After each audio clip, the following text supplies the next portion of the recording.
বিসমিল্লাহির রহমানির রহিম। আসসালামু আলাইকুম রহমতুল্লাহ। সুপ্রিয় শিক্ষার্থীবৃন্দ, আমাদের ধারাবাহিকভাবে আয়োজিত শিক্ষক নিবন্ধন গণিত ভাইভা প্রস্তুতিমূলক লাইভ ক্লাস 3-তে এমটি বিল্লাল স্যার অনলাইন প্ল্যাটফর্মের পক্ষ থেকে তোমাদেরকে আন্তরিক শুভেচ্ছা এবং অভিনন্দন। ইনশাল্লাহ আমরা গত দুইটি লাইভ ক্লাসের ন্যায় আজকেও আমরা আরও একটি লাইভ ক্লাস নিচ্ছি। আজকে আমি আলোচনা করব ভেক্টর জ্যামিতি নিয়ে। তবে আজকের ক্লাসটি অন্য দুইটি ক্লাসের থেকে একটু ব্যতিক্রম নেওয়ার পরিকল্পনা, যেহেতু ভেক্টর জ্যামিতি সম্পর্কে তোমরা সবাই কম বেশি খুবই অবগত, কারণ ভেক্টরটা একদম আমরা নিচের ক্লাস থেকে ফিজিক্সে, ম্যাথে, হায়ার ম্যাথে, এইচএসসি লেভেলে আর আমাদের অনার্সের সিলেবাসে তো আছে। এখানে আমরা কিন্তু মোটামুটি পড়াশোনা করা। আমি আগেও বলেছি আমার এখানে বেশিরভাগই কিন্তু ম্যাথমেটিক্সের কোনো না কোনো পর্যায়ে কিন্তু শিক্ষকতার সাথে জড়িত, তো সেই জন্য ভেক্টরটা অনেকের আয়ত্তে আছে। আমি বেশিরভাগই আজকে ভেক্টরের ক্ষেত্রে ফোকাস করব, তুমি কি কি পড়বে ভেক্টরের জন্য এই জায়গাটা ফোকাস করব, আর থিওরি থেকে তোমাকে কিভাবে প্রশ্ন তৈরি করে টিচার তোমার কাছে জবাব চাইতে পারে সেই দিকটা একটু ফোকাস করার চেষ্টা করব। একটা থিওরি থেকে কিভাবে প্রশ্ন হতে পারে সেই দিকটাকে ফোকাস করব। আজকের ক্লাসে আমি একটি বিশেষ কথা বলবো, 30 সেকেন্ড থেকে 1 মিনিট সময় নিব। আমি যে এক্সাম বেস পরিচালনা করে থাকি সেই এক্সাম বেসের ক্লাস পরীক্ষা হলো রবি মঙ্গল 9টায়, এই জন্য আমাকে 9টার ভিতরে লাইভটা শেষ করার চেষ্টা থাকবে। তো আমার এক্সাম বেসে আমি পরীক্ষা নিতেছি গত 2-3 দিন আগে। যারা আমার সাথে নিয়মিত জড়িত থাকে তারাও অনেক অবগত আছে, মানে আমার ফেসবুক পেজের সাথে, অফিসিয়াল পেজটার সাথে যারা যুক্ত আছেন। তো আমি পরীক্ষার খাতা দেখতেছিলাম, হঠাৎ করে একজনের আমি খাতায় লেখা দেখতে পেলাম যে এক্সাম বেসের খাতায় আর কি উত্তরপত্রে যে স্যার হঠাৎ করে বাবু পড়ে যাওয়ায় আমি আর পরীক্ষা দিতে পারলাম না, সরি, এরকম একটা লেখা আমি দেখতে পেলাম। একটা খাতার একটা প্রশ্ন লিখছে, তারপরেই কিন্তু এই লেখাটা লেখা। আমি প্রথমে লেখাটা দেখে তারপরে দেখলাম আইডিটা কার। তো দেখলাম যে আইডিটা একটা মেয়েদের আইডি, নামটা দেখে বুঝলাম আর কি। তো আমি আজকের আমার এই ফ্রি লাইভ ক্লাসটি, জানি না উনি দেখবে কিনা, আমি ওনার নামটা বলতেছি না। আমার আজকের এই লাইভ ক্লাসটি সেই সকল সংগ্রামী মায়েদেরকে আজকে আমি উৎসর্গ করলাম, যাদের এত ত্যাগ তিতিক্ষা দিয়েও যারা এই লড়াইয়ে, এই সংগ্রামে টিকে রয়েছেন। যেহেতু উনি 19তম রিটেনের প্রস্তুতি পরীক্ষা বেসে আমার সাথে আছেন, তার মানে উনি সামনে পরীক্ষা দেবেন 19-এ। তো তার সাথে এরকম শত শত শিক্ষিত সংগ্রামী মায়েরা এই চাকরি নামক মহাযুদ্ধে, জীবন সংগ্রামে যারা নিজেদের অস্তিত্ব জানান দেওয়ার জন্য, নিজেদের যোগ্যতা জানান দেওয়ার জন্য সংগ্রাম করে যাচ্ছেন, মাথা উঁচু করে দাঁড়ানোর জন্য সমাজের বুকে, আজকের এই লাইভটি আমি সেই সকল জীবন সংগ্রামী মায়েদেরকে উৎসর্গ করলাম। তাদের জন্য অনেক অনেক শুভকামনা রইল। তার সাথে বাকিরাও যাতে যার যার অবস্থান থেকে তাদের যোগ্যতা জানান দিতে পারে, তাদের জন্য শুভকামনা রইল। প্রিয় উপস্থিতি, আমি আপনাদেরকে বলবো যে আমাদের ভাইভা বোর্ডে অনেকগুলা তো বুথ থাকবে, সেটা আমরা মোটামুটি অবগত। তো কাকে কি প্রশ্ন করে সেটা আসলে, বিশেষ করে ভাইভাতে কি প্রশ্ন করে সেটা অগ্রিম কোনোভাবে বলা সম্ভব নয়। আমি বলছি আজকের ক্লাসটা একটু সংমিশ্রণ হবে। তো এমনও হতে পারে আপনি যা পড়ে গেছেন, যা জেনে গেছেন, তার থেকে কিছুই আপনাকে টাচ করলো না, সাদামাটা 2-1টা প্রশ্ন করে ছেড়ে দিল। এখন আবার এমনও হতে পারে যে স্যার যে প্রশ্ন করছে আমি একটার উত্তর পারি না, কিন্তু আমি ওভার রিয়্যাক্ট করার অনেক অভ্যাস থাকে। আমি তো পারি, হ্যাঁ এই হতে পারে সেই হতে পারে, হ্যাঁ হ্যাঁ, মানে ওভার স্মার্টনেস দেখানো ঠিক হবে না, মানে স্বাভাবিক থাকতে হবে, তবে কনফিডেন্স থাকতে হবে। এমনও আছে যে আমি পারি কিন্তু এখন বলতে পারতেছি না। ভাইবা বোর্ডে আমাকে টাচ করা হবে অ্যাঙ্গেলে, বেশিরভাগ প্রশ্নে আমাকে অ্যাঙ্গেলে টাচ করা হবে। তবে ভাইবা বোর্ডে খুব একটা কাউকে বিব্রত করার চেষ্টা করা হয় না বলে আমরা যতটুকু জানি, বিভিন্ন স্টুডেন্টদের রেফারেন্সে সবাই যে বাকি আগে যারা ভাইবা দিয়েছে তাদের অভিজ্ঞতা থেকে বলতেছি। তবে দুই একটা ভাইবা বোর্ডে যদি একটু ওই প্রকৃতির পড়ে যায় সেটা হলো ভিন্ন কথা। যাই হোক, আলোচনার টপিকস তো এরকম সংগ্রামী, যে প্রথমে বলছিলাম এরকম মায়েরা, সংগ্রামী মায়েরা কারা কারা আছেন কমেন্ট করে জানাবেন বা মেনশন করে রাখবেন তাদেরকে। কারণ তারা যদি এত সংগ্রাম করতে পারে, তারা যদি এই জীবন যুদ্ধে এত লড়াই করতে পারবে, আমাদের যাদের এরকম প্রবলেমগুলো নেই তারা কেন পারবো না? বিশেষ করে আমাদের সামনে কিন্তু মেধার একটা বড় ধরনের, মানে মেধায় চাকরির জন্যই তো কত কি হলো, তো মেধাকেই তো মূল্যায়ন করা হবে। আর যারা মেধাবী, যারা পড়াশোনা করে বা পড়াশোনার মধ্যে আছে, তারা কোনো না কোনো জায়গায় একটা না একটা পর্যায়ে তারা কিন্তু ভালো কিছু করে ফেলবে। এই জন্য হতাশ হওয়ার কিছুই নাই। আর আমার এই পর্যন্ত আমি যত স্টুডেন্ট দেখেছি ভাইবা, আমার ম্যাথমেটিক্সের কথা যদি আমি বলি, আমার জানা মতে আমি একজন স্টুডেন্ট পেয়েছি যে 17তমতে তাকে গণিতের ভাইভায় ফেল গেছে। এছাড়া আমার কাছে ভাইভা ফেলের কোনো তথ্য নাই এখনো পর্যন্ত। এই জন্য হতাশ হওয়ার কিছুই নাই। আর কেন কোন কারণে ভাইভা বাদ দিতে পারে সেই সংক্রান্ত ইউটিউবে আমি ভিডিও দিয়েছি, ফেসবুক পেজে ভিডিও দিয়েছি। তো আমরা এখন ভেক্টর নিয়ে কথায় চলে যাই। অনেক সময় নিয়ে ফেলেছি আপনাদের থেকে, আপনাদের আর সময় নষ্ট করব না। প্রিয় শিক্ষার্থীবৃন্দ, আমি ভেক্টর নিয়ে যখনই কথা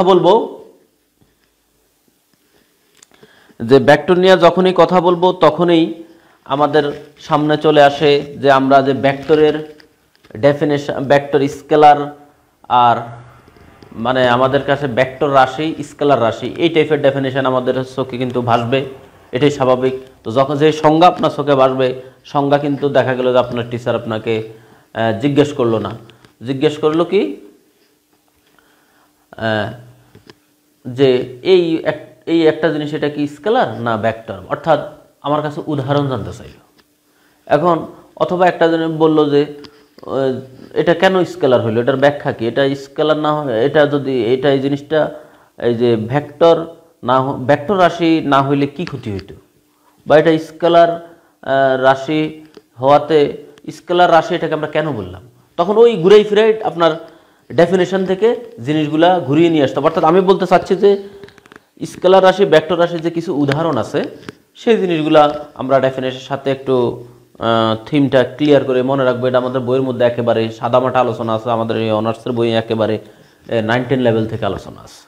তো আমি আজকে কিন্তু বলেছি প্রথম থেকেই, আমার মূলত আজকে আমি বলবো তোমাদেরকে আমরা কি কি পড়বো। কারণ এই যা বলবো, আমি যা বলি মানে এখানে সব তোমরা জানো। আমি ওই প্রথম লাইভে বলেছি পুরাতন রোগীরা সব ডাক্তার হয়ে যায়, তোমরা কিন্তু এক একজন গণিতের ডাক্তার হয়ে বসে আছো, অনেক স্টাডি করেছো এই পর্যন্ত আসা পর্যন্ত। আর এখানে লিখিত উত্তীর্ণ হওয়া মানেই কিন্তু আল্লাহ রহমতে তোমার দখলে আছে সব কিছু, এটাই স্বাভাবিক। তো আমি আসলে পড়াইতে আসি নাই, আমি আসলে কিছু টাচ দিতে, আর তুমি কি কি পড়বে সেই বিষয়ে একটু কথা বলতে। জানি না তোমরা আমার কথাটা কিভাবে নিবে, আমি যেভাবে চাচ্ছি তোমরা কি সেভাবে চাচ্ছ না আরও কোনো ভিন্নভাবে চাও, সেটাও বলতে পারো। আসলে তোমাদের কমেন্টের উপর ভিত্তি করে আমি কিন্তু ক্লাস সামনে পরিচালনা করার চেষ্টা করি। আমি দেখে নিচ্ছি কার কি অবস্থা। জান্নাতুল নাইমা আমাদের ওই প্রসঙ্গে একটু কথা বলছে। নুসরাত নিপু বলছে যারা বাচ্চা নিয়ে চাকরির পড়া পড়ে তাদের জীবন একটা উপন্যাস। নুসরাত নিপু, আপনাকে আজকের লাইভের পক্ষ থেকে শুভকামনা জানাই। জান্নাতুল নাইমা, এই যে লেখছে যে আসি স্যার এমন একজন সংগ্রামী মা এবং ভাইবা প্রার্থী, ধন্যবাদ আপনাকে। শামিমা নাসরিন সুমি, আমিও তাদের একজন।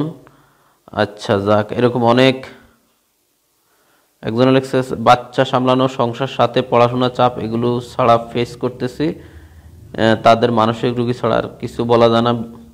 বাচ্চাকে রেখে পড়াতেই মন দিতে পারি না। দীপ্তিমান ঘাসফুল বলছে আমিও আছি স্যার। দেখা যায় অনেকে আছে, আমার মেয়ে আমার অনুপ্রেরণা। খাদিজা সুমন, ধন্যবাদ, অনেক অনেক ধন্যবাদ, এই রিপ্লাইটা আমার খুব ভালো লেগেছে। আচ্ছা যাক যাক, মাশাল্লাহ। হ্যাঁ, আপনার বাচ্চা আপনার অনুপ্রেরণা হতে পারে, কিন্তু সেটাও কথা ঠিক। আচ্ছা, অনেকেই কিন্তু এখন যুক্ত হয়েছেন, সবাইকে লাইভটি শেয়ার করে দেওয়ার জন্য আমি পরামর্শ দিব। আমি মূল আলোচনায় চলে যাচ্ছি, অনেক সময় নিয়ে নিয়েছি আপনাদের, কথা প্রসঙ্গে কথা আসলে অনেক বলে ফেলেছি।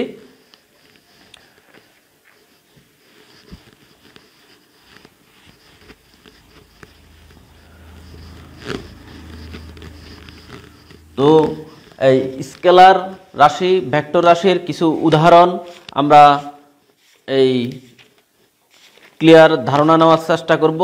এই কথাটা তো বললাম। এখন এরপরে আমাকে যদি বলা হয় যে শূন্য ভেক্টর কি, শূন্য ভেক্টর, তো বইয়ের মধ্যে বলা আছে শূন্য ভেক্টর যদি কোনো ভেক্টর আদি বিন্দু শেষ বিন্দু একই হয়, অর্থাৎ ভেক্টরটির মান শূন্য হয়, তাকে শূন্য ভেক্টর বলে। এখন আপনাকে এটা জিজ্ঞেস করলো না শূন্য ভেক্টর মান তো শূন্যটা আপনিও বুঝেন, আপনাকে বললো যে শূন্য ভেক্টরের দিক কোন দিকে, কারণ ভেক্টর রাশির মানের সাথে তো দিক জড়িত। এখন এই জায়গাটা কিন্তু ঘাবলা, যে রাশির মান শূন্য সেটা আচ্ছা বুঝলাম শূন্য ভেক্টর, তাহলে ভেক্টর হতে হলে তো মান থাকে, শূন্য ভেক্টরের মান কোন দিকে? শূন্য ভেক্টরের মান হলো যে কোনো দিকে হইতে পারে, সুবিধাবাদ, মানে আমার ওই প্রয়োজন মতো আমরা যেদিকে ধরে নিতে পারবো, শূন্য ভেক্টরের মান যে কোনো দিকেই হতে পারে। আরেকটা বিষয় হলো আমাদেরকে বললো যে আমরা পড়েছি সমান ভেক্টর কাকে বলে, সদৃশ ভেক্টর কাকে বলে, কেমন? এটা তো আমরা মোটামুটি সংজ্ঞাগুলো মোটামুটি সবারই আয়ত্তে, কিন্তু এখন আমাকে সেটা না বলে আমাকে বললো সমান ভেক্টর আর সদৃশ ভেক্টরের মধ্যে পার্থক্য কি। তো সেই ক্ষেত্রে এই জিনিসগুলো আমরা যদি একটু ক্লিয়ার না থাকি তাহলে সমস্যা। এখন আপনাকে যদি ভেক্টর থেকে প্রশ্ন করে, আপনাকে না করলে তো সেটা ভিন্ন কথা। এরপরে প্রকৃত ভেক্টর, অপ্রকৃত ভেক্টর। যেমন আপনাকে যদি বলে যে এই অপ্রকৃত ভেক্টর একটা উদাহরণ দেন। অপ্রকৃত ভেক্টর পৃথিবীতে এক ফিজ আছে, উনি হলো যে ভেক্টর মান জিরো, মানে জিরোই হলো অপ্রকৃত ভেক্টর, আর দুনিয়ার সকল ভেক্টর হলো প্রকৃত ভেক্টর। তো এই জিনিসগুলো আমরা একটু নখদর্পণে রাখবো মেইন বই দেখেই কিন্তু।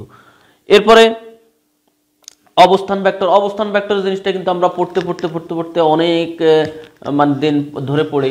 শূন্য অবস্থান ভেক্টর যে বিন্দুতে তার অবস্থান আছে আর জিরো বিন্দুর সাপেক্ষে তার দূরত্বটাই হলো মূলত তার অবস্থান ভেক্টর। যদি ও বিন্দুতে হয় পি বিন্দুতে, এটা কিন্তু আমরা জানি, কিন্তু বলতে গেলে অনেক সময় বলে উঠতে পারি না আমরা। এরপরে তো যে কথাটা বলতেছিলাম, সদৃশ ভেক্টর আর অসদৃশ ভেক্টর, সমান ভেক্টর, এই জিনিসগুলোর ভিতরে কিন্তু প্যাচ লেগে যায়। সদৃশ ভেক্টর হলো যদি ভেক্টর দুইটা একদিকে মুভ করে, দুইটা সমান হতে পারে অসমান হতে পারে। আর অসদৃশ ভেক্টর হলো একটা যদি এইদিকে যায় আর একটা এইদিকে যায়, সমান হতে পারে অসমান হতে পারে, মানে সমান অসমানের কোনো ব্যাপার না। সদৃশ হলো দৃশ্য এক, মানে একদিকে। এরপরে সমান ভেক্টর কি, সমান ভেক্টর আর সদৃশ ভেক্টরের মধ্যে পার্থক্য যদি জানতে হয় তাহলে তো দুইটার ডেফিনেশন আমার ক্লিয়ার হইতে হবে।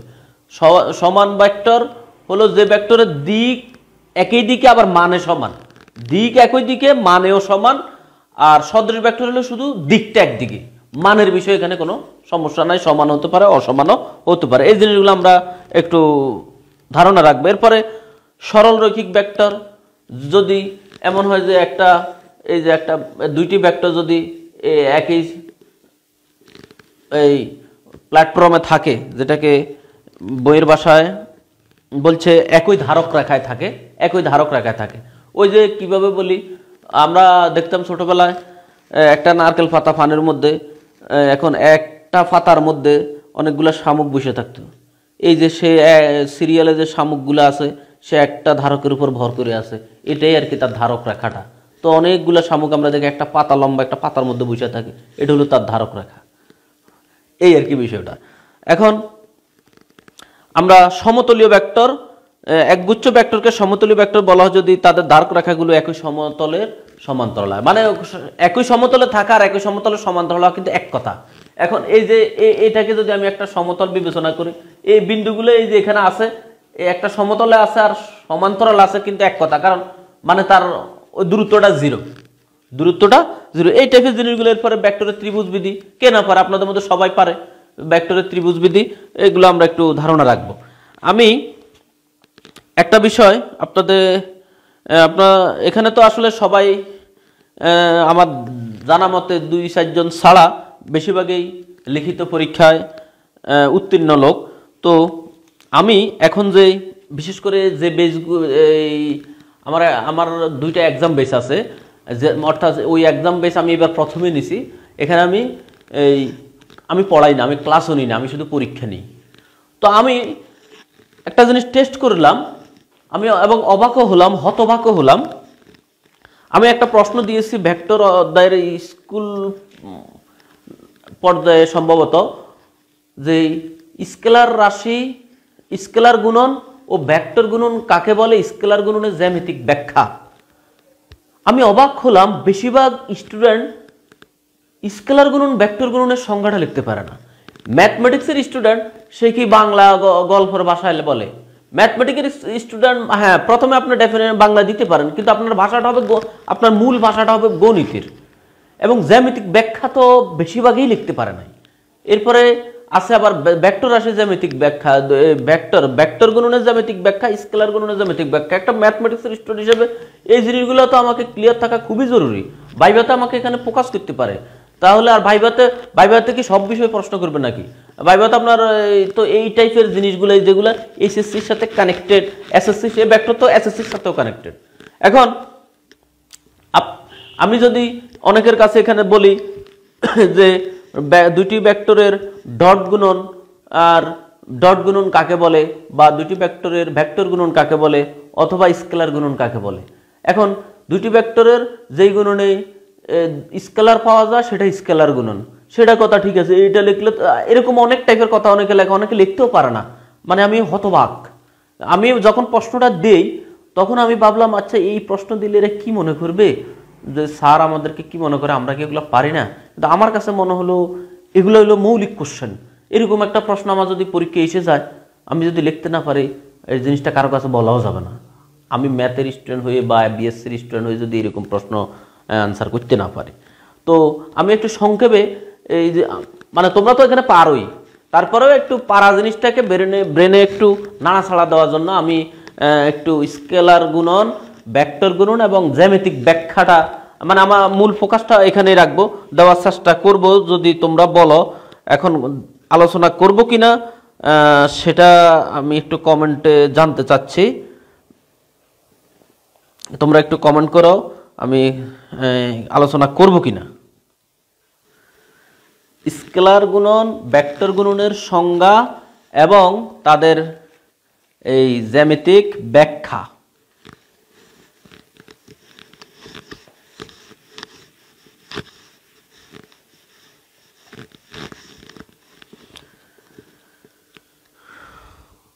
ক্লাসটিকে অবশ্যই তোমরা লাইক, কমেন্ট, শেয়ার দিয়ে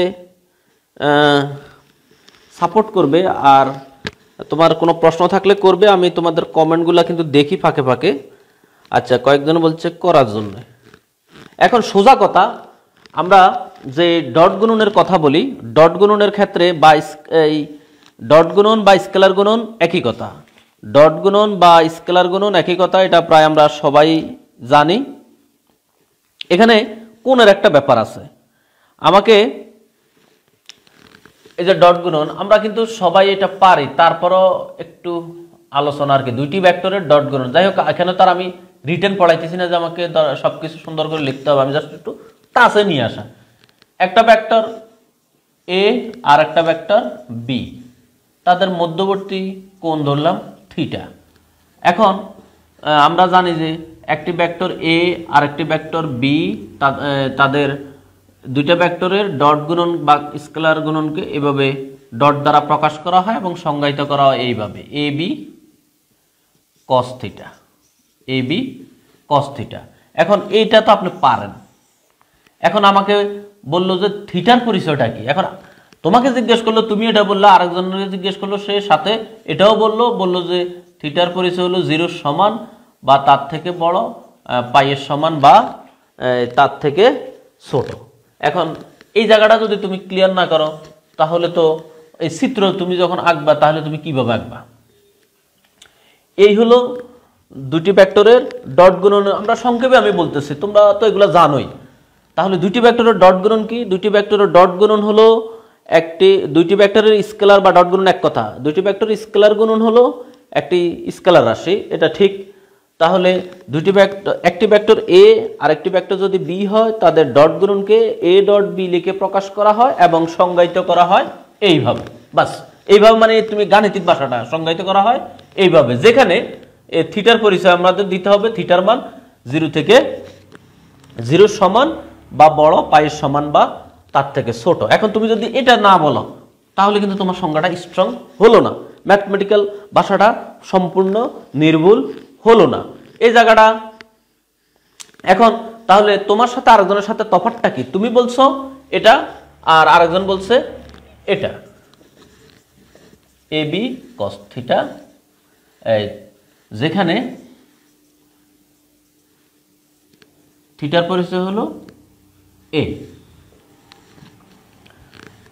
0 ডিগ্রি। ডিগ্রির বিষয়টা আমরা দেখব। এখন কথা হলো, আমাকে বললো যে স্যারে আচ্ছা এটা আর এটার মধ্যে কি পার্থক্য? এই দুইটার মধ্যে কি পার্থক্য? দুইটার মধ্যে কোনো পার্থক্য আছে? দুইটার মধ্যে কোনো পার্থক্য আছে? এটা আর এটার মধ্যে কোনো পার্থক্য আছে? Yes or no? এই দুইটার মধ্যে কোনো পার্থক্য আছে?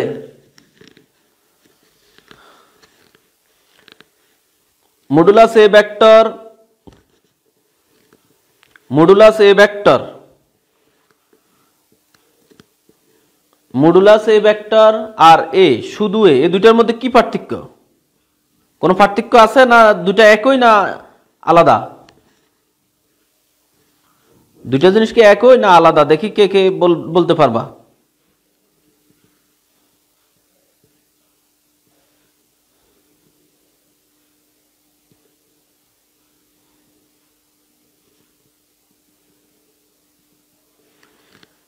আচ্ছা, নো আসছে, ইয়েসও আসছে।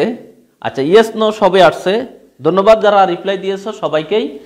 আসলে আমরা ভেক্টর প্রকাশ করি এইভাবে, এটা আমরা সবাই জানি।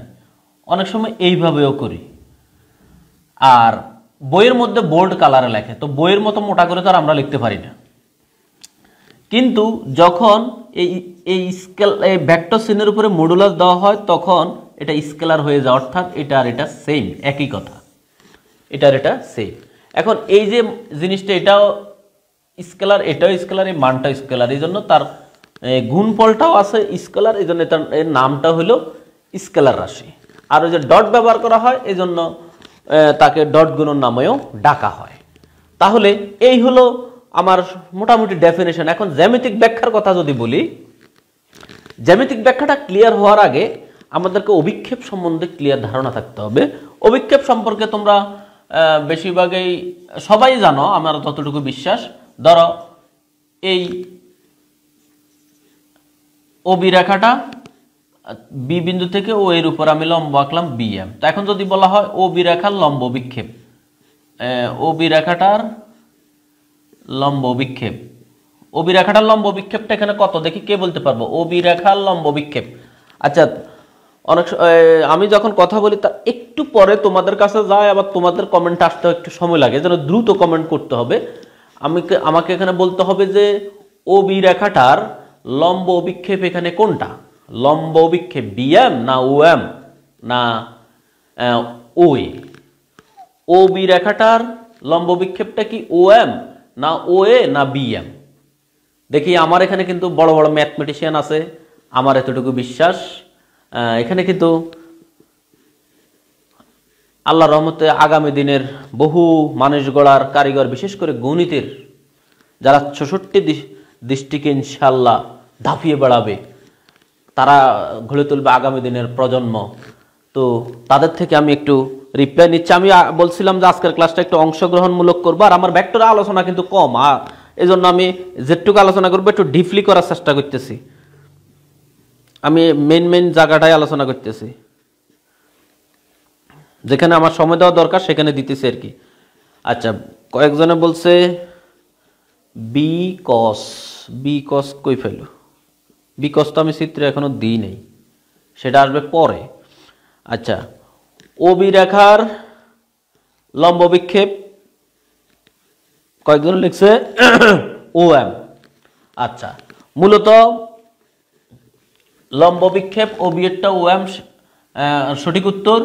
কারণ হলো ওই যে শীর্ষ থেকে ভূমির উপর অঙ্কিত লম্ব ভূমির যতটুকু জায়গা দখল করে সেটাই হলো তার লম্ব বিক্ষেপ। এই লম্ব বিক্ষেপ থিমটা আমরা এখন ব্যবহার করব।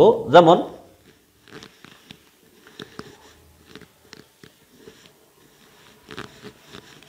এখানে আমরা আগে আমাদের ডটটা এ ডট বি, এটাকে আমরা এ বি কস থিটা এভাবে লিখতে পারি, অথবা বি এ কস থিটা এভাবেও লিখতে পারি, জাস্ট একটা জিনিস বোঝানোর জন্য। তাহলে এই এটাকে বলা হয় ভেক্টরের মান। আমি এইদিকে আলোচনা যাচ্ছি না, আমি জানি তোমরা এগুলো সব বুঝো। এটাও ভেক্টরের মান, এটাও ভেক্টরের মান, এটাও ভেক্টরের মান। তাহলে এখানে এ হলো একটা ভেক্টরের মান। এখন এখানে আমরা ওই যে প্রথমে যে চিত্রটা অঙ্কন করেছিলাম সে অনুযায়ী যদি আমরা বিবেচনা করি, এই হলো এ, এই হলো বি, তাদের মধ্যবর্তী কোণটা ধরলাম থিটা। এখন আমরা যদি এখানে একটা লম্ব টানি, ধরো এটা ও এ দিলাম, এটা ও বি দিলাম। এখন আমরা বলতে পারি যে এখানে আমরা ওই যে কসের সূত্র যদি ব্যবহার করি, cos theta is equal to ভূমি বাই অতিভুজ, সম্ভবত ভূমি বাই অতিভুজ, অর্থাৎ O A by O B, O A by O B. তাহলে ও এটা হলো এ, অর্থাৎ আমি একবারে লিখে ফেলতেছি, আর ও বিটা হলো বি কস থিটা। তাহলে এর মানটা আসতেছে বি কস থিটা, এর মানটা আসতেছে বি কস থিটা। তাহলে এইখানে যদি আমি বিবেচনা করি, দেখো এটার ও বি, আমি একটু আগে বলছি ও বি ভেক্টরের লম্ব বিক্ষেপ হলো, এটা কিন্তু একটা স্কেলার রাশি, এটা একটা স্কেলার মান। তাহলে এই বি কস থিটাটা হলো কার লম্ব বিক্ষেপ? বি এর লম্ব বিক্ষেপ হলো যেহেতু এ, তাহলে এর মানটা কত পাইলাম? B cos theta, B cos theta. অর্থাৎ লেখাটা ঠিক আছে কিনা একটু দেখো, cos theta is equal to ভূমি বাই অতিভুজ, ও এ বাই ও বি। তাহলে এখান থেকে আমরা বলতে পারি ও বি কস থিটা। তাহলে এখানে এই যে বি কস থিটা, এখানে হলো এ কস থিটা, বি ভেক্টর। তাহলে আমি যদি এটাকে বলি বি ভেক্টর গুণ তার এ ভেক্টর সাথে তার লম্ব বিক্ষেপের গুণফল, অর্থাৎ যে কোনো একটি ভেক্টর তার সাথে তার লম্ব বিক্ষেপ, এ ভেক্টরের মান এ বরাবর বি ভেক্টরের লম্ব বিক্ষেপ, এ ভেক্টরের মান এ বরাবর বি ভেক্টরের লম্ব বিক্ষেপ একটা, আরেকটা হলো এই বি ভেক্টরের মান সেটা বরাবর বাকিটার লম্ব অভিক্ষেপ, লম্ব অভিক্ষেপ।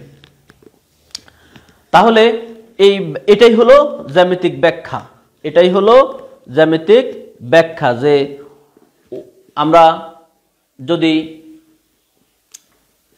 আমাকে প্রশ্ন করে যে দুটি ভেক্টরের ডট গুণনের জ্যামিতিক ব্যাখ্যাটা কি, দুটি ভেক্টরের ডট গুণনের জ্যামিতিক ব্যাখ্যা হলো যে একটি ভেক্টরের মান এ হলো একটা ভেক্টর, তার মান ওই ভেক্টর বরাবর অপর ভেক্টরের লম্ব বিক্ষেপের গুণফল, ওই ভেক্টরের মান সেটা বরাবর অপর ভেক্টরের লম্ব বিক্ষেপের গুণফল। মোটামুটি আমি ধারণা দিলাম, এটা তোমাদের জানা জিনিস। তারপরে তোমরা বই পড়ে আরও বিষয়গুলা একটু প্র্যাকটিস করবে, যদি তোমাকে এই রিলেটেড প্রশ্ন করে যাতে তুমি এটা ঢিল করতে পারো। এবার আমরা তো জানি যে আমাকে যখন ডট গুণন করতে দিবে তখন আমাদের এ ভেক্টরের মান আর বি ভেক্টরের মান আমার হাতে আছে, এ বি কস থিটা। তখন আমরা এই দুইটা ভেক্টরের ডট গুণন, যখন আমাকে থিটা দিবে না তখন আমাকে তার অবস্থান ভেক্টরটা জানা থাকতে হবে। A vector is equal to i a one j a two k a three, B vector is equal to i b one j b two k b three. এই যদি হয় দুইটা ভেক্টর, এখন যদি তাদের মধ্যবর্তী কোণ না দেয় তখন আমাদের এই ডট গুণনটা আমাদের করতে হয়। আমরা হয়তো সবাই জানি এ ওয়ান বি ওয়ান যোগ এ টু বি টু যোগ এ থ্রি বি থ্রি, তখন আমাদের এই সূত্র প্রয়োগ করে ডট গুণনটা কমপ্লিট করতে হয়। এখন আমাকে হয়তো করতে দিল না, কিন্তু আমাকে বলল যে এই যে দুটি ভেক্টরের ডট গুণন করার জন্য ডট গুণনের সূত্রটি লিখো। এখন সূত্র লিখলাম, এখন বললো যে কোণ দেওয়া নাই, তাহলে কিভাবে করব? তাহলে এইভাবে করব, তাহলে আমাদের এইভাবে করতে হবে। এখন বললো যে দুটি ভেক্টর লম্ব কখন হবে? দুটি ভেক্টর লম্ব হবে আমরা জানি যে এই যে দুইটা ভেক্টর এই একটার সাথে একটা, অর্থাৎ এই থিটার মানটা 90 ডিগ্রি কখন হবে? কখন হয়? যখন এই কস থিটা কস 90 ডিগ্রি, অর্থাৎ a b into cos 90 degree, cos 90 degree 0, অর্থাৎ এ ডট বি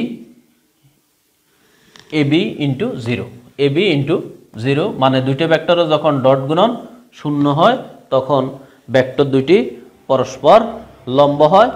এগুলা আমরা জানি, তো জানা জিনিসটাকে একটু আলোচনা করা, স্মরণ করে নেওয়া, সব জানা জিনিস নিয়ে কিন্তু আমাদের আলোচনা।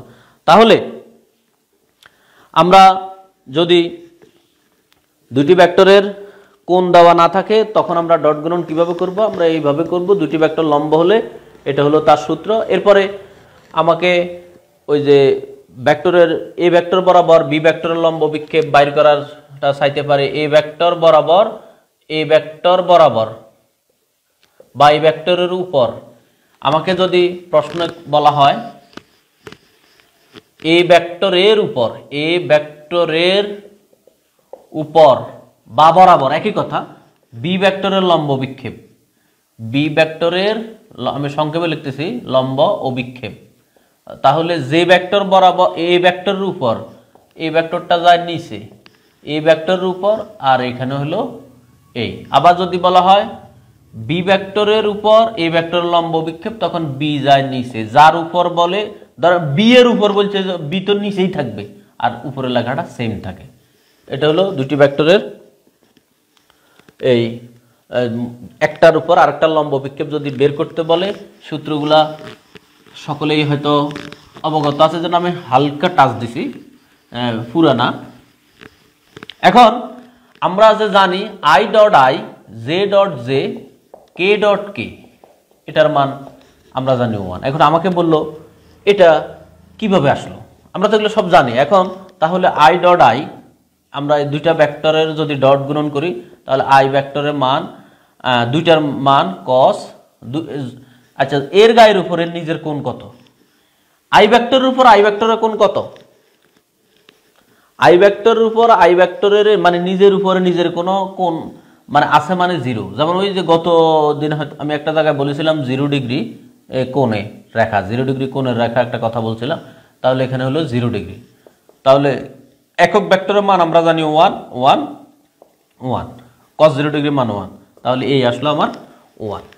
কারণ আমাকে এখানে একবারে তাজা তাজা জিনিসগুলা, মোস্ট ইউজড জিনিসগুলা কিন্তু এখানে আমাকে তেমন জিজ্ঞাবে না, আমাকে জিজ্ঞাবে ভিতর থেকে কিছু একটা যদি জিজ্ঞেস করে, এই টপিকস টাচ করে আর কি আমার নিজের ভাইভাতে। এখন একইভাবে আমাদের ওই যে যদি আই ডট জে হয়, আই ডট জে হলে এখানে হবে cos 90 ডিগ্রি, cos 90 ডিগ্রি মানে তখন একটার সাথে আরেকটার কোণ যেহেতু 90 ডিগ্রি, তখন এই আমরা আসে 0, মানে cos 90 ডিগ্রি মানটা 0 আসে। এই জন্য I dot J dot K ওইগুলো আসবে 0, ওইদিকে যাচ্ছে না বিস্তারিত। এবার আমরা যদি ভেক্টর, দুটি ভেক্টরের ভেক্টর গুণন নিয়ে কথা বলি, তাহলে দুটি ভেক্টরের যেই গুণনে স্কেলার আসে সেটা স্কেলার গুণন, আর দুটি ভেক্টর যে গুণনে ভেক্টর আসে সেটা ভেক্টর গুণন। যেমন আমরা হয়তো সবাই অবগত যে একটা ভেক্টর এ একটা ভেক্টর যদি বি হয় তাদের ক্রস গুণনকে ক্রস বি দ্বারা প্রকাশ করা হয়, আর মানটা হলো এ বি সাইন থিটা, আর তার ওই যে একটা একক ভেক্টর ইটা তারা তার দিকটা প্রকাশ করে। তাহলে এটা হলো মূলত স্কেলার, এইটার কারণে এটার ফলাফলটা ভেক্টর। এই ডেফিনিশন কিন্তু আমরা সবাই জানি, কিন্তু এখন আমাকে এর সাথে আমি যদি ওই যে কোণের বিষয়টা ক্লিয়ার না করে দিই তখন কিন্তু আমার ডেফিনিশনটা ত্রুটি মুক্ত হলো না। তাহলে আমরা এই কথাগুলো মাথায় রাখবো যে ভেক্টর দুটির মধ্যবর্তী কোণ হলো 0 ডিগ্রি সমান বা তার থেকে বড়, পাইয়ের সমান বা তার থেকে ছোট। এখন এখানে আমাদের বলে যে ইটাটা কি, ইটা হলো একক ভেক্টর, এটার দিক হলো প্রথম ভেক্টর থেকে দ্বিতীয় ভেক্টর দিকে ঘুরালে যেই কোণে ঘুরে সেই কোণে। এই কথাটা আমরা একটু বলে দেব। ইটার পরিচয়, ইটার মান কিন্তু 1। দিন শেষে কিন্তু আমরা যখন ম্যাথমেটিক্যাল প্রবলেম সলভ করি এটা কিন্তু বিলীন হয়ে যায়। কিছু কিছু অঙ্কে হয়তো ইটার ব্যাপারে আলাদা ব্যাপার স্যাপার আছে, সেটা ভিন্ন। নর্মালি এখানে ইটার মান 1। এখন আমাকে যদি এটার জ্যামিতিক ব্যাখ্যাটা চায়, আমরা যেভাবে এটার ব্যাখ্যাটা দিতে পারি যে একটা ভেক্টর যদি এ হয় আর একটা ভেক্টর যদি বি হয়, তখন এই ভেক্টরের মান দ্বারা যদি একটি এই ফলাফলটা আসে আমরা আগে থেকে জানি সামান্তরিকের ক্ষেত্রফলের বিষয়টা, কিন্তু আমরা সামান্তরিকের ক্ষেত্রফলের যে সূত্রটা আছে আমরা সবাই জানি যে সামান্তরিক ক্ষেত্রফল হলো ভূমি ইন্টু উচ্চতা। সামান্তরিক ক্ষেত্রফল ভূমি ইন্টু উচ্চতা। এখন এখানে আমার এটা মেকানিজম করলে এটার মান তো 1। আমি যদি একেবারে সংক্ষেপে জিনিসটা দেখাচ্ছি, এটা যদি এইচ হয় উচ্চতাটা, এটা যদি এইচ হয় তাহলে আমরা বলতে পারি যে সাইন থিটা সমান সমান লম্ব বাই অতিভুজ। সাইন থিটা সমান সমান লম্ব বাই অতিভুজ। এখান থেকে b sine theta is equal to h, b sine theta is equal to H.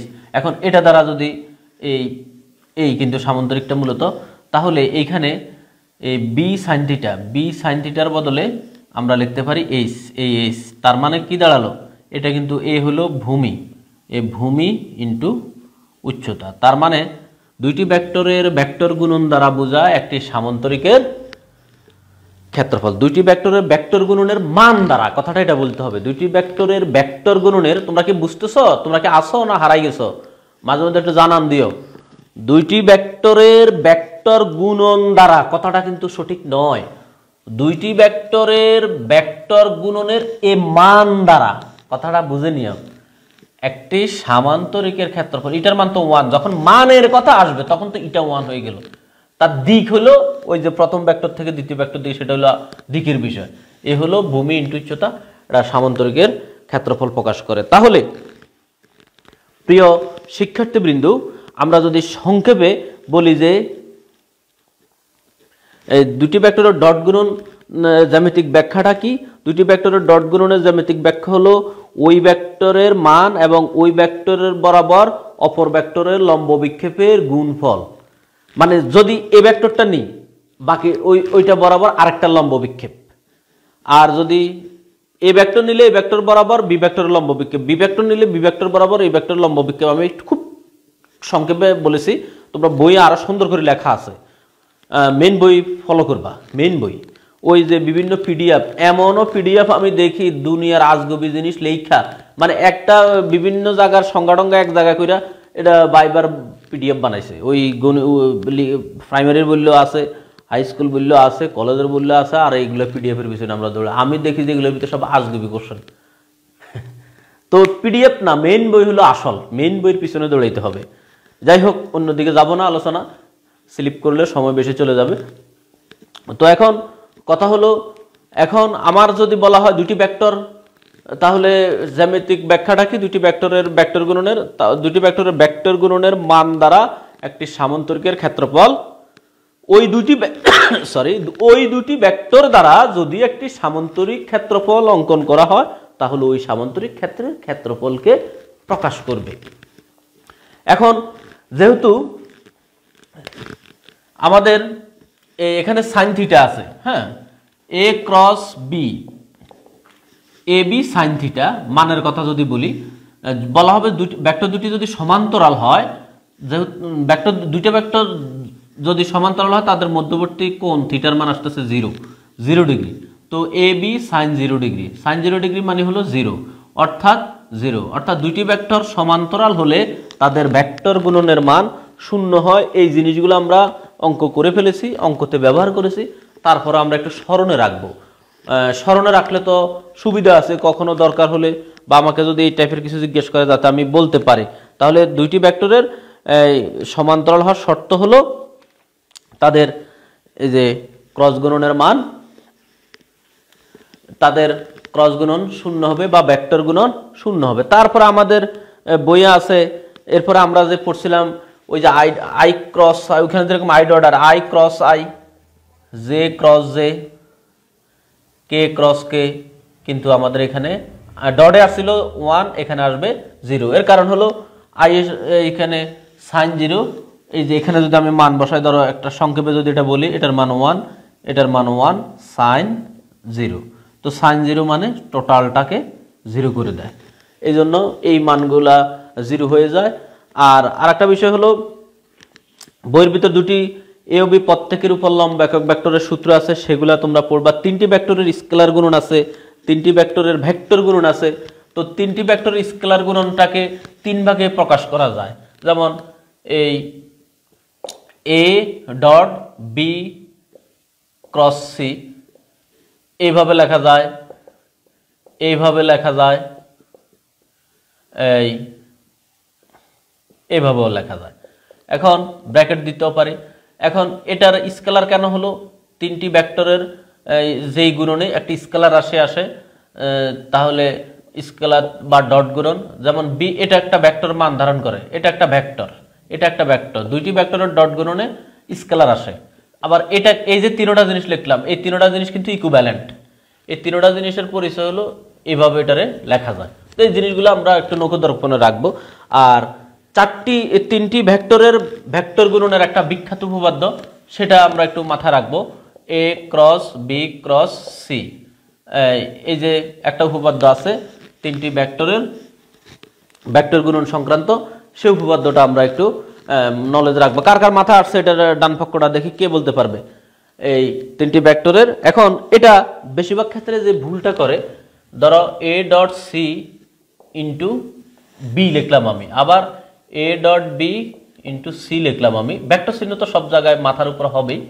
যেই ভুলটা অনেক সময় আমরা করি সেটা হলো যে এখানে অনেকে কি করে ডট দিয়ে দেয় ভুলবশত, একবারে বরবাদ। তা করা যাবে না। এটা হলো ডটও নয় স্কেলারও নয়, এটা হলো নর্মাল গুণ। ডট নয়, আমরা মনে রাখার সহজই তো, এর সাথে প্রথমটার সাথে তৃতীয়টা, দ্বিতীয়টা বাহিরে, 3জন। আবার প্রথমটার সাথে নর্মালি আপনার একটা বিষয় কি, যখন 3জন লোক এক জায়গায় বসবাস করে, 3জনের মধ্যে যদি 2জনের মধ্যে সম্পর্ক বেশি ভালো হয়ে যায়, একজন বাহিরেই থাকে। আবার যদি এর সাথে সম্পর্কটা ভালো হয়, এই বাইরেই থাকবে, এটাই তো স্বাভাবিক। কিন্তু এমনভাবে থাকবে এখানে কিন্তু ডট বা স্কেলার কিছু নাই, এই কথাটা আমরা মনে রাখবো, এই সংজ্ঞাটা। এখন আমি প্রথমে যে কথাটা বলেছিলাম, আমার আলোচনাটা হবে যে তোমরা কি কি পড়বে সেই বিষয়ে নিয়ে আমি একটু টাচ দিব। এখন আমি ওই যে থিওরি টাইপের, থিওরির ভিতর থেকে আমাকে কিভাবে প্রশ্নগুলা ফাইন্ড আউট করতে পারে, আমার কাছে কিভাবে চাইতে পারে। যেমন আমরা একটা থিওরি আছে, আমি মেইন বইটা হাতে নিচ্ছি। আমার থিওরিটা হলো, যেমন বইয়ে আছে যে রম্বসের কর্ণদ্বয় পরস্পরকে সমদ্বিখণ্ডিত করে। এখন রম্বসের কর্ণদ্বয় পরস্পরকে সমদ্বিখণ্ডিত করে, সম্ভবত সমকোণে সমদ্বিখণ্ডিত করে, এরকমও আছে। রম্বসের কর্ণদ্বয় সমদ্বিখণ্ডিত করে। এখন এটা তো আর আমার কাছে চাইলো না, আমার কাছে এরকম দিয়া বললো যে এটা হলো ও এ, এটা হলো ও এ, এটা হলো ও বি। এখন ও এর মান, এটা কিন্তু ভেক্টর দিয়ে বসে রয়েছে, ও এর মান 5, ও বির মান কত? ও এর মান, ও এ ভেক্টরের মান 5, ও বি ভেক্টরের মান কত? আমি বলে ফেললাম যে 5। তাহলে এখানে এটা হলো ও এ, ওটা হলো ও বি, এটা কিন্তু এই দিকে গেছে। তাহলে এটার ভেক্টর হলে কিন্তু -5, আর দিকের কথা যদি বলি তখন কিন্তু এইভাবে দিলে 5, এইভাবে দিলে কিন্তু সে 5 ঠিকঠাক আছে। এখন এটা কই থেকে আসছে? এটা 5 হলে এটা 5, এটা 5 হলে এটা 5, কারণ হলো আমরা জানি এই যে রম্বসের কর্ণদ্বয় পরস্পরকে সমদ্বিখণ্ডিত করে। এরপরে ত্রিভুজের মধ্যমাগুলো সমবিন্দু, মধ্যমাগুলো সমবিন্দু, এই কথার অর্থ কি? ত্রিভুজের মধ্যমাগুলো সমবিন্দু হলো, এখন ত্রিভুজের মধ্যমাগুলো সমবিন্দু হইলো সেটা নিয়ে কোনো মাথা ব্যথা না। মাথা ব্যথা হইলো এই আমার এখানে এই যে এখানে একটা যে বিন্দু উৎপন্ন হয় এখানে 2:1, আমাকে এটা বললো না, আমাকে বললো আমি আপনাকে যদি বলি এটা অনুপাতে বিভক্ত করে দেন এই জায়গাটা, এই ধরেন এটার নাম দিয়ে দিলাম, আমি দিতেছি না আর কি, ও এ দিলাম, তাহলে আমাকে বললো ও জি অনুপাত জি এ, এটা কত হবে? এটা হলো 2:1। কারণ আমাকে তো ওই যে আমি তো এখানে ধরেন অন্য ডিপার্টমেন্টের স্টুডেন্ট নয় যে আমাকে ভাষা প্রশ্নটা করলো, আমাকে যাতে ডিপলি প্রশ্ন করলে আমি উত্তর দিতে পারি, আমাকে সেই দিকে একটু নজর রাখতে হবে। এরপরে আমার বইয়ের মধ্যে প্রশ্ন আছে যে আমরা ছোটবেলা থেকেই পড়ে এসেছি ত্রিভুজের যে কোনো এই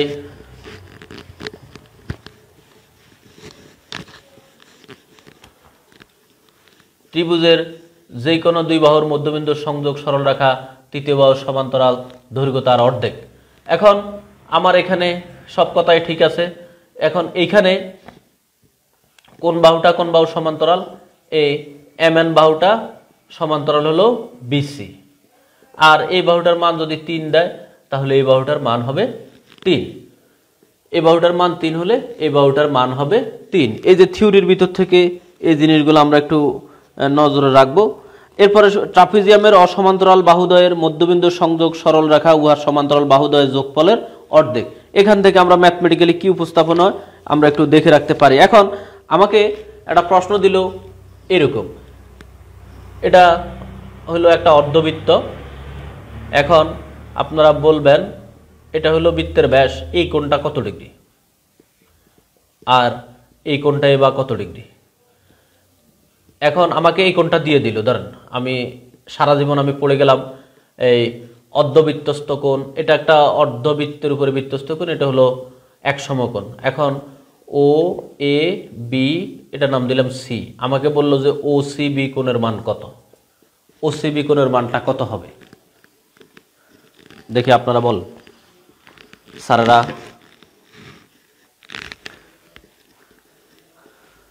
ওসিবি কোণের মানটা কত হবে? ওসিবি কোণের মান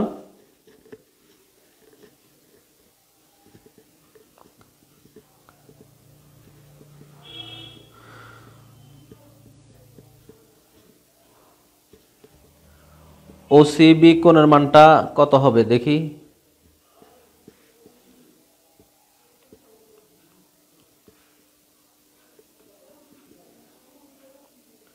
180 লিখছে কয়েকজনে, একজন লিখছে 90 ডিগ্রি। আচ্ছা 90 ডিগ্রি সম্ভবত প্রথমটারটা লিখছে, যেটা আমি লিখে ফেলছিলাম। তাহলে